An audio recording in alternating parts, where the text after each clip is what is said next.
por 13 Rec.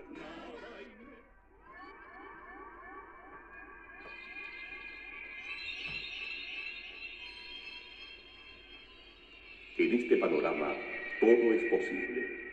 Amor, caridad, odio, esperanza, la quinta de Beethoven, el Apolo 14, la rueda, asesinatos en masa, Hamlet, el hula hula, las pirámides. Estas son las entradas de la máquina más compleja del mundo. He aquí el órgano del pasado, el amo del futuro.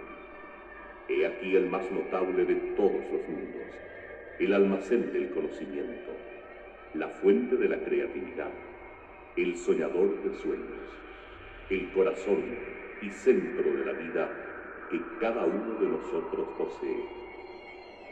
Este es el panorama del cerebro humano.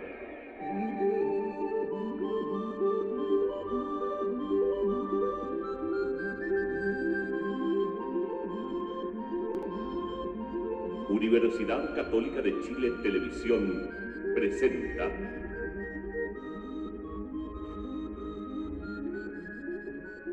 El cerebro.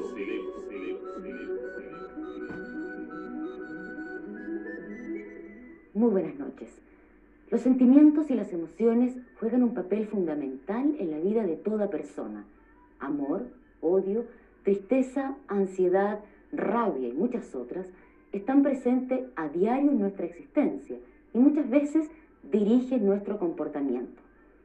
La psicología ha logrado clasificar y definir la mayoría de las emociones humanas. Ello ha sido un importante paso, puesto que ha permitido que muchas personas, a través de la psicoterapia, hoy puedan comprender y manejar mejor sus emociones. Sin embargo, todavía hay grandes misterios acerca de ellas. Por ejemplo, aún no se sabe cómo se configuran las emociones en nuestro cerebro. Para la ciencia, no cabe duda hoy respecto a que es en el cerebro el lugar donde se generan las emociones. Se sabe que ellas se manifiestan a través de procesos fisiológicos como aumento de los latidos del corazón, sudoración palmar, tensión muscular y otras, o bien a través de conductas como la agresión, el llanto o la risa. Pero lo que los científicos no han conseguido aún es definir qué son, por ejemplo, el odio y el amor, de manera tal que, por así decirlo, puedan ser examinados a través de un microscopio. Sin embargo, hay ciertas emociones que sí han podido analizarse científicamente. Entre estas se encuentra la ansiedad, esa sensación física de malestar, angustia e impaciencia que todos hemos experimentado en más de alguna ocasión cuando nos enfrentamos a situaciones difíciles. Pensemos, por ejemplo, en la sensación previa a dar un examen o bien al malestar que precede la toma de una crucial decisión. En nuestra sociedad, una de las manifestaciones más claras de la tensión es la ansiedad. Así, tensión o estrés y emoción son dos fenómenos íntimamente relacionados y es precisamente la vinculación entre ambos el tema de nuestro programa de hoy.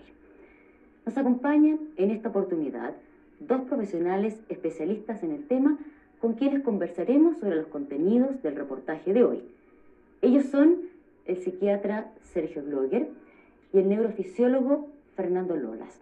Les doy la bienvenida a este programa y los invito para que junto a nosotros veamos el programa de hoy, que se inicia con una historia verídica de una tragedia ocurrida hace 150 años y que marcó un importante hito en el estudio de las emociones humanas. Septiembre 13, 1848, cerca de Cavendish, Vermont. El que una mujer acepte que le pise los pies bailando no significa que te ama. Y supongo que tú la buscas pensando que la traes. Pues saldrá conmigo esta noche y le preguntaré. ¡Mientes! Sé bien que visitará a sus padres esta noche. ¿Y cómo puedes saber eso? Me lo dijo cuando la vi anoche. Me estás mintiendo. Pregúntale tú mismo esta noche. Y ya se lo pregunté ayer. ¡Mentiroso! ¡James! ¡Tranquilos, tranquilos! ¿Otra vez esto, James? Iré yo mismo por esa Dorothy también. Él es Phineas Gage. ¿Eh? Cálmate. Sube y empieza a cortar arbustos. Benjamín, tú ven a alisar esta madera. Y rápido. Vamos, señores, ¿qué miran? No quiero avanzar mucho. El tiempo es dinero. Muévete, Billy. Gage es un hombre inteligente y equilibrado. ¿Ya estás mejor, James? Estupendo. Es una persona modesta y confiable. Está a cargo aquí porque puede tomar decisiones cuidadosas y bien informadas. Un cerebro saludable es como un buen equipo de construcción del ferrocarril. Todos los elementos interactúan en armonía. En rojo, el emocional sistema límbico pasa sus mensajes a la azul e intelectual corteza frontal, la parte del cerebro que asigna prioridades a los mensajes. ¿Todo listo, muchacho? Bien. Quiero que le des mucha arena, amigo. Mucha arena, ¿eh? Acabo de enterarme de lo que es. ¡Cualquier peso ya! Si quieres trabajar aquí mañana. Los dos sistemas cerebrales mantienen en equilibrio el pensamiento y las emociones. James. Ajá. Bien. ¡Cuidado! ¡Ah! ¡Dios mío!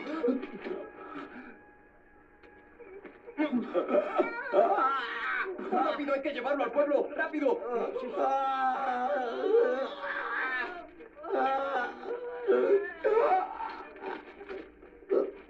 Casi siglo y medio después del accidente de Gage, podemos adivinar que su sistema límbico, la corteza frontal y las conexiones entre los dos fueron dañados por el paso del pisón metálico por su cerebro. El sistema límbico quedó libre para disparar mensajes emocionales sin la restricción ejercida por la corteza frontal.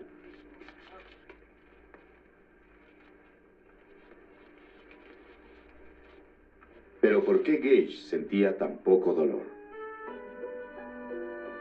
Normalmente las señales de dolor suben por la médula espinal a estaciones en el cerebro que pasan los mensajes a la corteza frontal.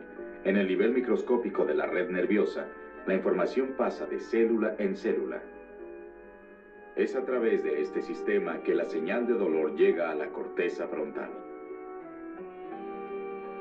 El paso de los mensajes de dolor ocurre en parte por medio de una sustancia química llamada sustancia P, que es lanzada sobre la diminuta brecha, la sinapsis de una célula a la siguiente. Si a los receptores de la siguiente célula llega suficiente sustancia, la célula dispara y los mensajes de dolor continúan.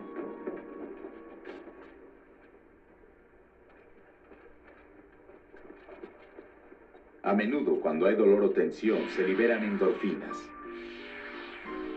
La endorfina es la morfina natural del cerebro. Probablemente el dolor de Gage fue disminuido por endorfinas, bajando la transmisión de sustancia P a través de la brecha sináptica.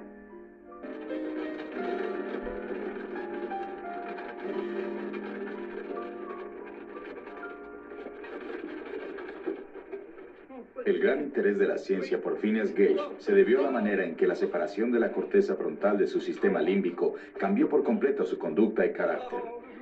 Cortadas las conexiones entre la corteza frontal y el sistema límbico, este queda libre para disparar sus mensajes de emoción sin la inhibición de la corteza frontal. El comportamiento se vuelve errático e impredecible. ¡No! ¡No! ¡Los árboles, Billy! ¡Los árboles, Billy! ¡Cuidado! ¡Cuidado! ¡Se caen! ¡Se caen los árboles, Billy! ¡Billy! ¡Billy, me caigo! ¡Billy! ¡Billy! ¡Billy, me caigo! ¡El árbol! Gage murió 12 años después en el mismo estado. En el Museo Warren de Harvard se preservan el pisón metálico y el cráneo de Gage, un monumento a la investigación de los efectos sobre la conducta por cambios físicos en el cerebro. Pero los cambios químicos también afectan las emociones y la conducta. Pensamos que el contexto emocional, las cosas del exterior que nos estimulan o deprimen, actúan a través de ese sistema, inhiben o excitan la forma de procesar información. Hoy sabemos que las bellas y complejas interacciones dentro del cerebro pueden ser trastornadas por muy ligeros cambios químicos, cambios causados por emociones, presiones ambientales y tensiones. Estos minúsculos cambios pueden originar notables giros en la conducta, pero muy poco se sabe de cómo funcionan las emociones y sentimientos y cómo afectan la conducta los cambios químicos. Y lo que caracteriza a los seres vivos son los niveles de organización. Hay un nivel molecular, un nivel intercelular, un nivel celular, un nivel orgánico, más el nivel de los sistemas de un individuo. Y el individuo es solo un elemento de un sistema mayor, hecho de grupos sociales, sociedades humanas y la especie en sí. La ansiedad y la tensión son los muros entre un evento que uno debe interpretar y el modo en que uno va a responder.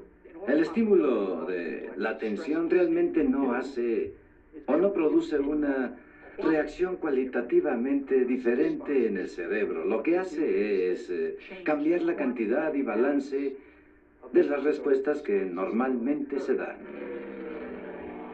La mayoría de las emociones aún son muy esquivas para estudiarlas científicamente, pero la tensión es más fácil de definir. Aquí un hombre de quien se graban los latidos hace su primer salto en paracaídas.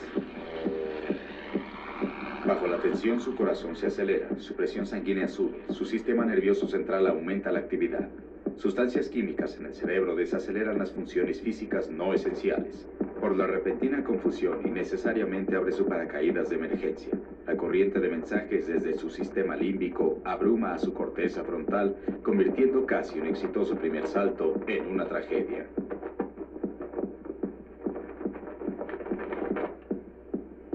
No es tanto que uno sea torpe al sufrir la tensión. Es solo que gran parte de lo que uno hace se dirige a combatir la causa de la tensión y no queda tiempo de escribir la sinfonía. La tensión no es algún evento físico que le ocurre al animal o al humano. Es realmente una parte muy pequeña del evento en sí. Eso inicia o monta la escena para la respuesta del estrés, pero la respuesta de tensión será críticamente afectada por la naturaleza del medio en el que ha aparecido el estímulo físico de la tensión y lo que el organismo puede hacer o no en respuesta al estímulo de la tensión. En el reino animal, la reacción de tensión es esencial para sobrevivir. El peligro cercano dispara la reacción llamada luchar o escapar, suministrando nuevas energías para la gran huida.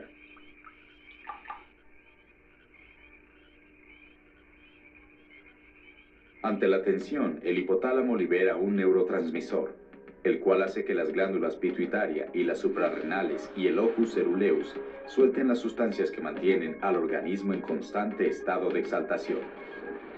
Un controlador de tráfico aéreo llega a trabajar al Centro de Control de Tráfico Aéreo en Montreal. Su nombre es Claude Bizarro. Los aeropuertos dependen de hombres como Bizarro. Los controladores de tráfico aéreo están sujetos a altos niveles de tensión en el trabajo. El hecho de que los individuos estén encendidos o tengan que producir durante un porcentaje tan alto, no solo de su día, sino de la vida, tal vez contrasta marcadamente con las condiciones bajo las que evolucionó ese organismo. Al comenzar su turno, Claude Bizarro debe leer y responder los comunicados del día. Bizarro, de 40 años, es casado y tiene 2 hijos. Es un solitario. La inevitable rutina ha fijado un conflicto entre sus sentimientos de independencia y el hecho de que tiene que pasar muchas horas del día, 1 hora en puesto, 1 hora afuera, ganándose el pan diario en una gran caverna sin ventanas. La vida seguramente no era un picnic para el cavernícola, pero pienso que él no producía al paso en que se produce en la cultura industrial de Occidente, de 9 de la mañana a 5 de la tarde. Pienso que dormía un buen porcentaje de ese tiempo y sin duda no le preocupaba eso al volver en la noche con su familia. Así que mi teoría es entonces que nuestro problema es que nos presionamos demasiado. Sí, señor. Claude Bizarro pasa el día rodeado de alta tecnología guiando pilotos que no ve desde y hasta el aeropuerto Dorval de Montreal. Trabajar en francés e inglés solo aumenta la tensión. Claude Belval, 40 años, con 2 hijos y un tercero que llegará pronto. Es amigo y colega de Bizarro. Belval hace varios viajes al día para comprar paquetes de su remedio favorito para la tensión en la máquina de la cafetería.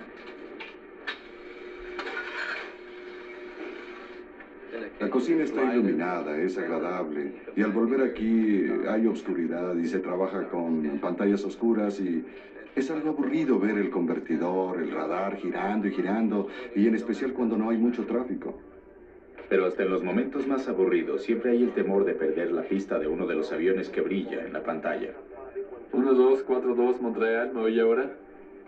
Y vigilándolo todo el nuevo y joven jefe, otra ineludible fuente de tensión. No se puede luchar contra él ni escapar del trabajo. Claude Belval maneja el sector norte. Está casi vacío ahora, así que trabaja solo. Pero la presión siempre está ahí. Nadie puede predecir si un avión tendrá algún problema. 29.5. Reporto nivel de 24 en mi frecuencia. Y los mensajes llegan sin cesar, en el teléfono del jefe de los pilotos. 7075 Montreal, confirme su nivel en 240. Indica nivel 24 Toronto y va en 3563.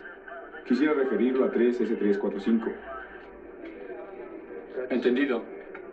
7075 llame a Toronto en la frecuencia en 356.3. Y siga pasando la radio de Balboa, por favor. Estamos recibiendo señal de Balboa. El Continuous 3 de bajo nivel mantiene los mensajes del sistema límbico fluyendo hacia la corteza frontal. Las reacciones fisiológicas ante el estrés permanecen a fuego lento.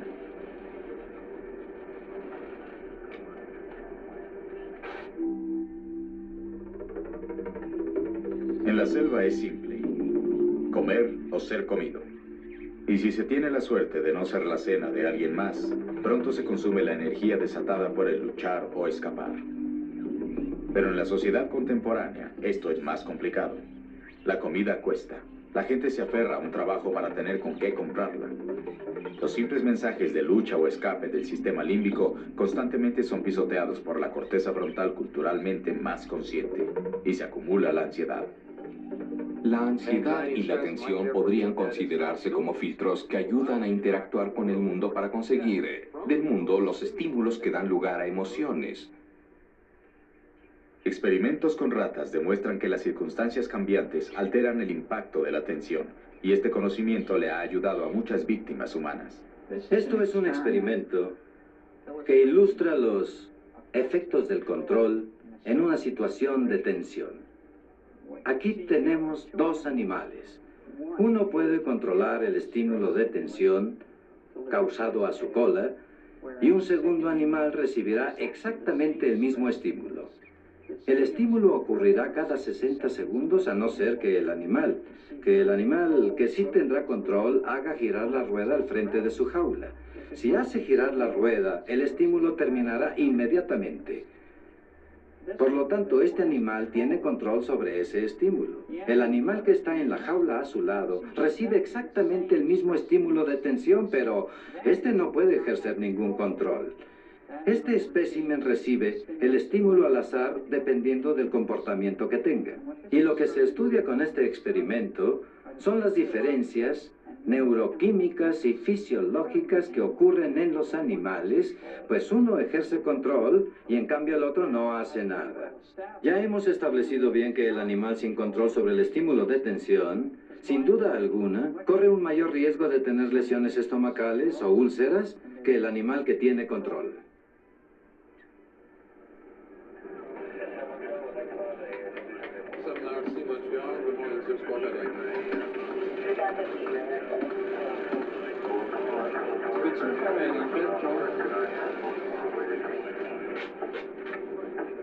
Sí, yo pienso que casi somos máquinas.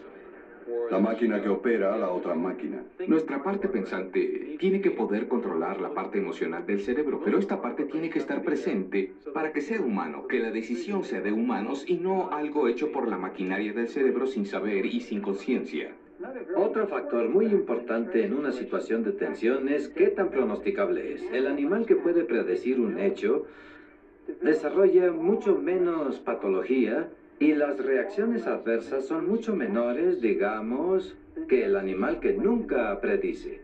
La situación de beneficio más grande que puede haber es una de aquella en que uno no solo tiene una respuesta de lucha o control efectivo, sino también la posibilidad de predecir. Si se relaciona esto con situaciones humanas, simplemente diré que, en general, uno actúa mejor desarrollando mucho menos patología. Tendrá mayor sensación de bienestar con menos cambios neuroquímicos de los que vienen con la tensión o la depresión. Si uno tiene buen control y puede predecir, y si se relaciona esto con situaciones ejecutivas o industriales, vemos que el patrón, quien a menudo se considera el individuo que sufre más tensiones y presiones, realmente no tiene la mayor tensión o mayor presión porque en su situación está claro que sí tiene control. Y sin duda, en virtud de ese control, es capaz de predecir cuándo va a ocurrir un evento adverso. Al bajar más y más en el escalafón, hallamos individuos con menores niveles de control y también con menores posibilidades de predecir algo. Así que uno encuentra progresivamente más y más perturbación y más patología. Las células del cerebro que ejecutan la operación de hablar con usted ahora y de escucharlo después se comunican entre ellas por medio de la secreción y la transmisión de mensajes químicos. Estas moléculas químicas son los neurotransmisores. Si se prolonga la tensión, las terminales de hecho se vacían, se quedan sin transmisores. El locus ceruleus es la fuente de los mensajes químicos de norepinefrina que se propagan al sistema límbico y a toda la corteza pensante. Siempre que el locus ceruleus está activo, casi se puede afirmar que algo novedoso pasó alrededor de nosotros. En el mundo del controlador de tráfico aéreo, la constante tensión hace que el locus ceruleus esté activo con frecuencia, segregando el neurotransmisor norepinefrina en el cerebro. De célula a célula pasan sin cesar señales de luchar o escapar. Con más mensajes cruzando las sinapsis, el cerebro se activa una y otra vez, manteniendo al organismo listo para luchar o escapar. Un evento incontrolable y de tensión produce depresión de comportamiento en animales de laboratorio debido al agotamiento de norepinefrina que ya hemos localizado en la región del locus ceruleus del cerebro. Tensiones menos duras, pero continuas durante largos periodos, realmente pueden causar peores complicaciones.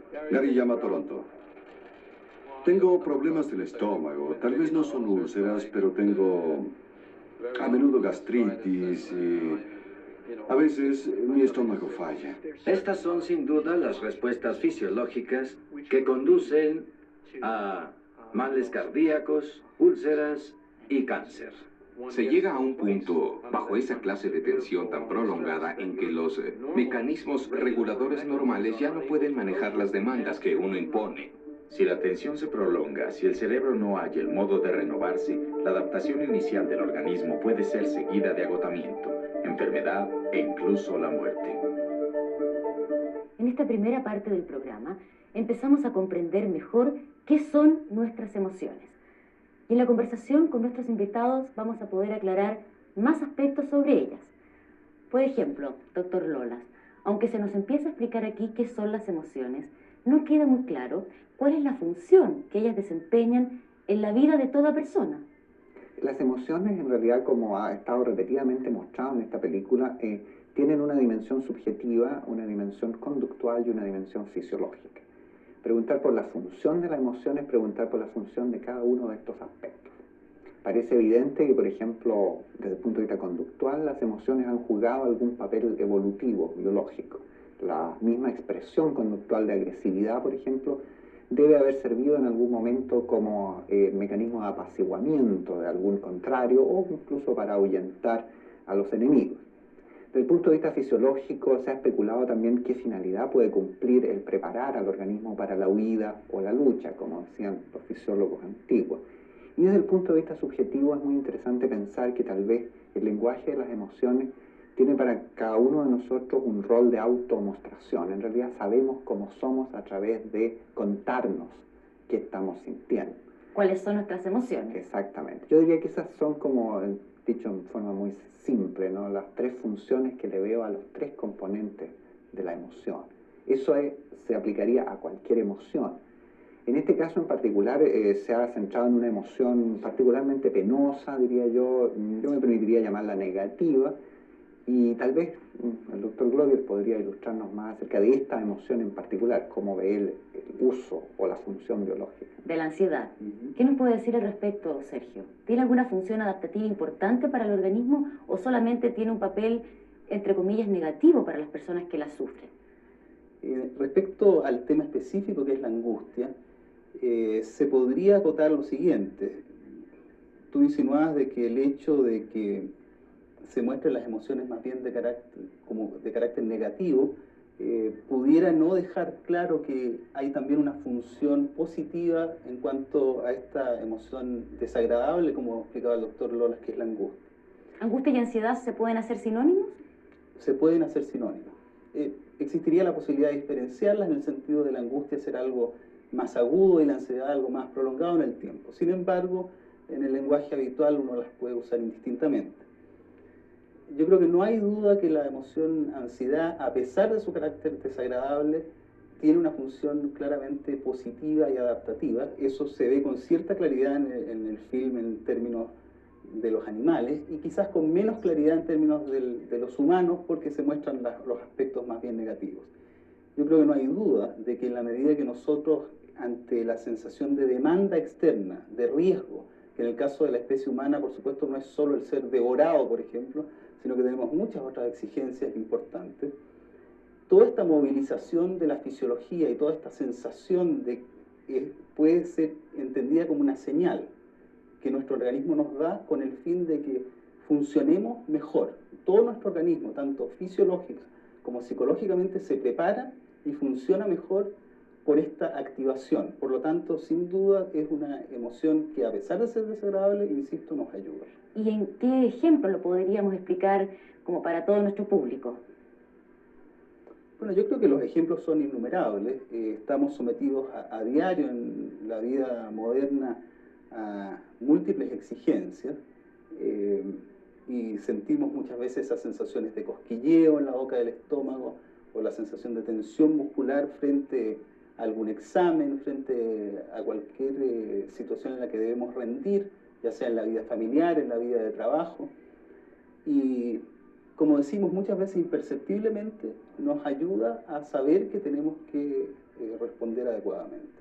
Se habla también en esta primera parte del programa de la respuesta de estrés que muchas personas empiezan a desarrollar al estar sometidas a determinadas tareas. Aquí se muestra el caso de los controladores aéreos. Yo quería preguntar qué pasa en nuestro país. ¿Cuáles son las tareas que, por la manera que tienen de ejecutarse, tienden a producir más respuestas de estrés en las personas? Ahora, la respuesta de estrés es una situación relativamente desadaptativa que ocurre como consecuencia de numerosas situaciones y en la cual indudablemente existe un factor de predisposición individual.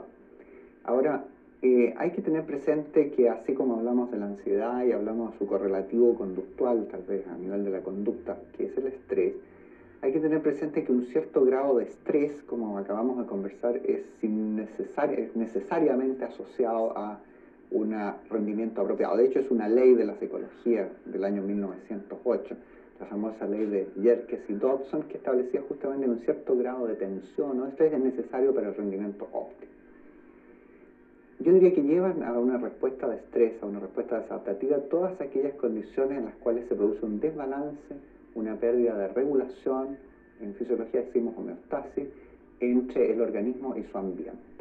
Y eso ocurre básicamente en la vida moderna, ya que es el ejemplo, por dos condiciones que parecen contradictorias, pero que tienen algo en común. Por una parte, lo que se llama en inglés el overload, la sobreestimulación, y por otra parte, la monotonía. En ambos casos lo que se produce es un desbalance entre el procesamiento de información sensorial que tenemos como seres humanos y la oferta, por así decir, en términos de informaciones que el ambiente nos da. En esos dos casos, por así decir, el rendimiento baja, el comportamiento se desarticula y estamos autorizados, con o sin manifestaciones subjetivas, a hablar de una respuesta de estrés. ¿Y podríamos dar ejemplos concretos de tareas que predispongan esa respuesta de estrés? Las tareas particularmente monótonas y sin sentido, hechas en un ambiente en el cual las personas no pueden controlar ni las consecuencias de su acción, ni tampoco el ritmo que le van a imprimir a su trabajo. Las tareas en las cuales el componente creativo, de acción creativa, está ausente son tareas estresantes. Las tareas repetitivas, por ejemplo. Quisiera mencionar solamente el caso de las operadoras telefónicas, que en alguna ocasión estudiamos en Alemania. El caso también de la gente que trabaja en la industria del vestuario, en cual la tarea es una tarea muy precisa, exige mucha concentración, pero las personas de alguna manera experimentan una sensación de no estar controlando el conjunto de la función. Muchas gracias, doctor. Vamos a seguir con este tema y con nuestro programa, pero antes vamos a ir a una pausa comercial. Ya volvemos. En la segunda parte de este programa, que los invito a ver ahora, veremos una forma extrema de ansiedad, como es la crisis de pánico. Los ataques de pánico ocurren cuando las respuestas fisiológicas extremas asociadas con luchar o escapar de repente se encienden a la vez sin razón aparente. ¿Tiene dificultades para tragar? Sí. ¿Poco o mucho? No puedo tragar nada. Siente que... Una inyección en el Instituto de Psiquiatría de Nueva York hace que una víctima de ataques de pánico sufra voluntariamente un ataque limitado inducido químicamente. 1, 2, 3, 4, 5. 1, 2, 3, 4, 5. 1. ¿Qué siente ahora? Me sentí aturdida. O tal vez... ¿Aturdida? ¿Algo más? Ajá. No. Yo la noto molesta. ¿Se siente molesta? Por dentro, sí. ¿Y siente miedo? Sí. Hasta donde sabemos, en un ataque de pánico severo, el sistema límbico dispara arbitrariamente una andanada de señales de luchar o escapar hacia la corteza frontal. ¿Le sería posible ir a trabajar ahora? ¿Ahora? Sí. No, nunca, no podría ir a trabajar así.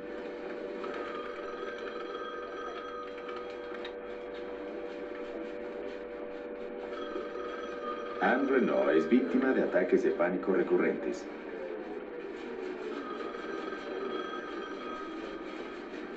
Anne se pagó la universidad trabajando en esta compañía que da educación por correo.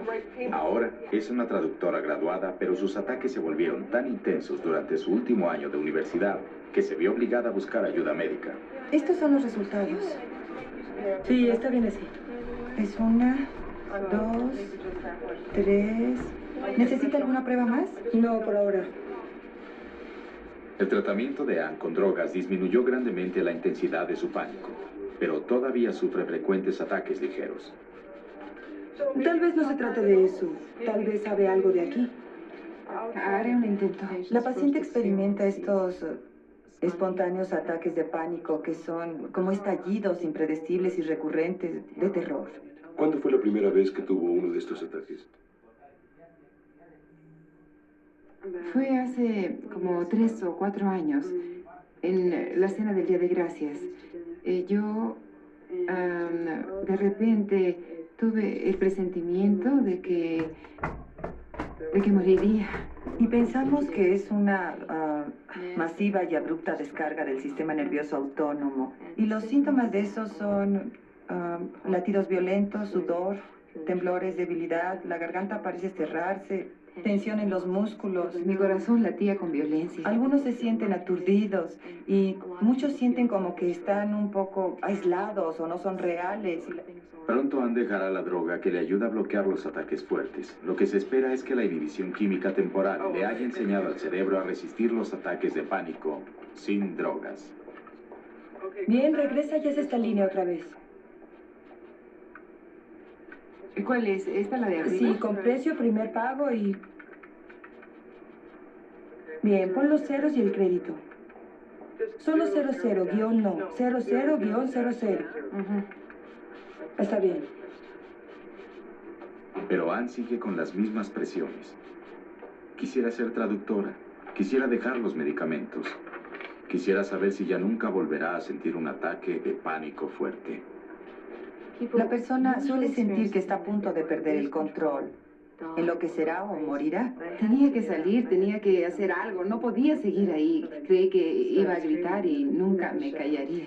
Cuando el paciente tiene varios ataques, suele ponerse en guardia para otro episodio de estos. Y así enfocan toda su vida en estar tensos y en guardia. Y esa clase de ansiedad por estar en guardia que se forma la llamamos ansiedad anticipatoria.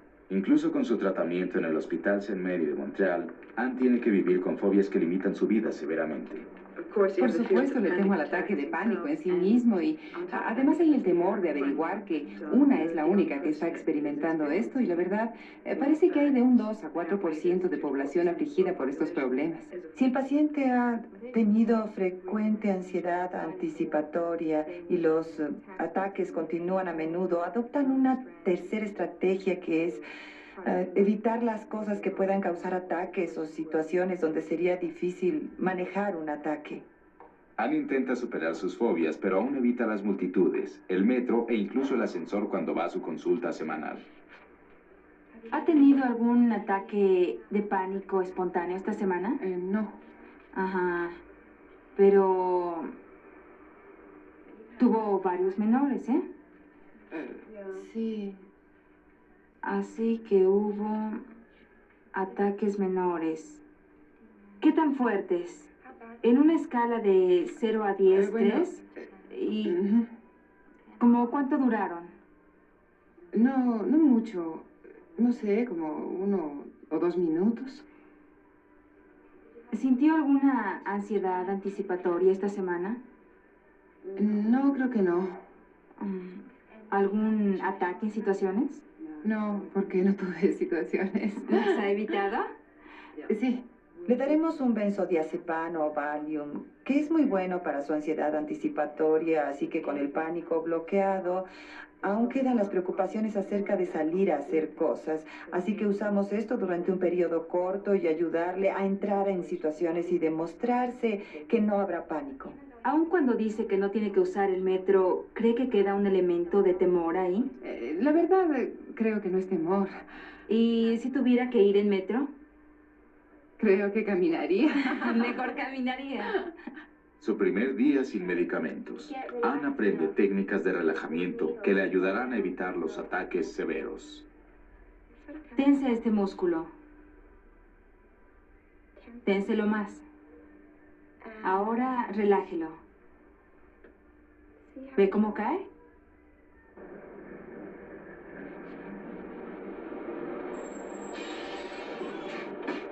Así Anne vuelve a su trabajo y a una vida sin la ayuda de drogas. ¿Pero será capaz de arreglárselas sola? ¿O tendrá que escoger entre una vida de terapia con drogas y una vida acosada por aterradores ataques de pánico?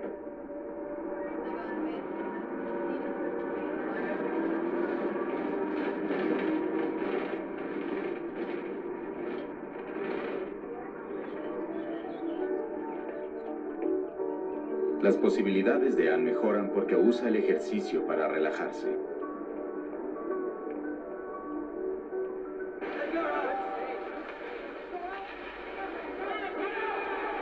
Claude Belval y Claude Bizarro usan deportes agresivos para quitarse las ansiedades de la semana. La clave, tanto para combatir el pánico como para resistir la tensión, parece ser la obtención de relajamiento, lo opuesto al efecto de la tensión. Con el relajamiento, el sistema nervioso central se desacelera, el corazón también, se segregan endorfinas y hay una sensación general de bienestar, similar a la que se logra con yoga, la fe o la oración.